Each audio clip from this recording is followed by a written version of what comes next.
Trump campaign national spokesperson Katrina Pierson. Katrina, nice to see you. Great to be here. Thank you. You know, you think about it during the primary when Donald Trump was speaking and his immigration policy was so clear.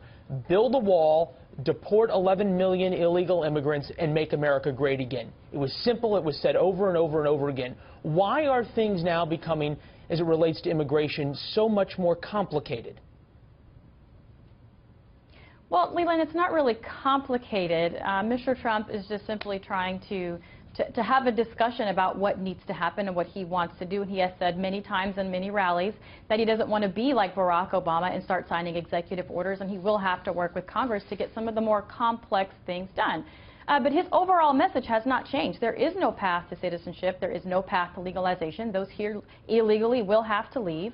And in order to even come back, they're going to have to pay fines and taxes to qualify for reentry after they get to the back of the line. This is nothing new. All right, so even though he said earlier he's softening, we're not hearing anything new. No, simply because the words that were being used prior to that discussion was deportation force, which we have ICE, and it is their job to deport illegal aliens. We already have that system in place. So he's just not using those words anymore.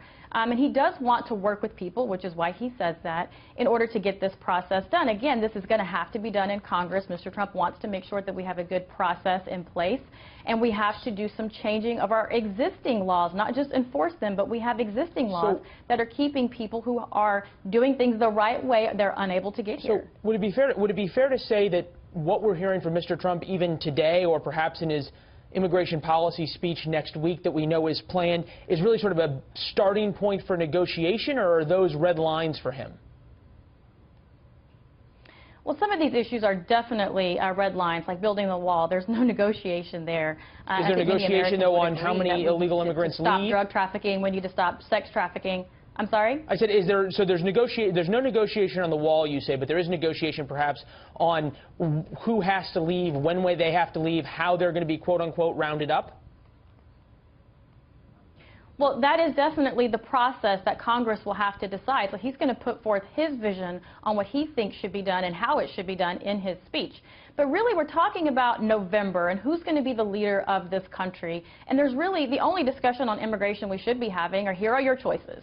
You have a candidate in Donald Trump who does not want amnesty, who wants to build the wall to keep drug trafficking and sex trafficking out of this country, and someone who wants to enforce our current laws and in sanctuary cities.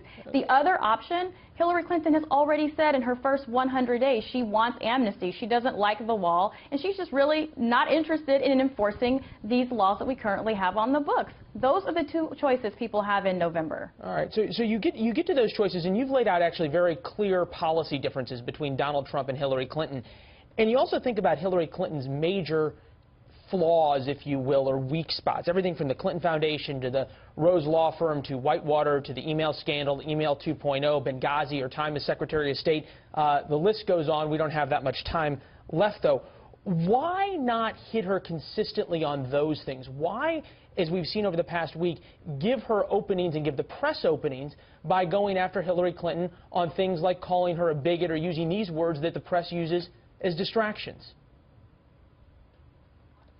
Well, Mr. Trump is talking about all of the above. As you mentioned, there's so many things to talk about, many things that people don't really get to hear in the media, which is one of the reasons why he discusses those things. But she does have serious problems, and that's why her trust numbers are extremely, extremely low. I think they're at 29% now.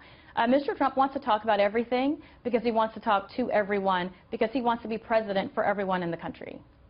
All right. Katrina Pierson, we appreciate you being here. Pastor Mark Burns, also a Trump supporter, coming up in the next hour. Good to see you. Come back sometime soon. Great to be here. Thank you.